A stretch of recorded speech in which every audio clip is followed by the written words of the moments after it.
শোন, আজকের পর থেকে না আমি যেটা বলবো ঠিক সেটাই করবি। আমার কথার বাইরে গেলে তোর এই বাড়িতে চাকরিও থাকবে না, তোর মান সম্মানও থাকবে না। ম্যাডাম, আমি আপনার পায়ে পায়ে ধরে কই, কেমন বলছি, আপনি যা খাবেন আমি সব শুনবো। ম্যাডাম, আরে না না, তুই তো আমার সোনার ডিম পাড়া হাঁস, তুই আমার পায়ে ধরবি কেন? শোন, কাল থেকে বড়ভাবে রুমে গেলে বড়ভাবেকে বলবি যে যেই দিনের টাকা সেই দিনে দিতে। যদি একদিনে 3 বার থাকে 15,000 টাকা চাবি। ভাবির টাকার অভাব নাই, 15,000 টাকার মধ্যে 10,000 টাকা আমার, 5,000 টাকা তোর।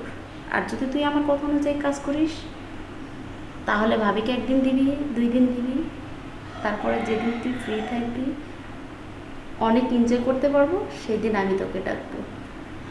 আচ্ছা ঠিক আছে ম্যাডাম, আমি রাজি। তো আমার ওই ভিডিওটা ডিলিট করে দিয়ে। ভিডিও তো এখন ডিলিট করা যাবে না। আচ্ছা ঠিক আছে ম্যাডাম, আপনি যা কোন তাই হবো, কিন্তু আমার ভিডিওটা ডিলিট করে দিয়ে। এটা হবে না, কারণ আমি ভিডিওটা ডিলিট করে দিলে তোর আর ভাবির প্রমাণ কোথায় পাবো আবার? আমি তো প্রতিদিন ভিডিও করতে পারবো না। পারবো? যাই হোক, তুই কোনো চিন্তা করিস না, ঠিক আছে? আমি কাউকে কিচ্ছু বলবো না। আর শোন, রাতে আমার রুমে আসবি। এখন তুই অনেক ক্লান্ত হয়ে গেছিস, যা গোসল দিয়ে হাতের কাজগুলো সেরে নে। আচ্ছা ঠিক আছে ম্যাডাম।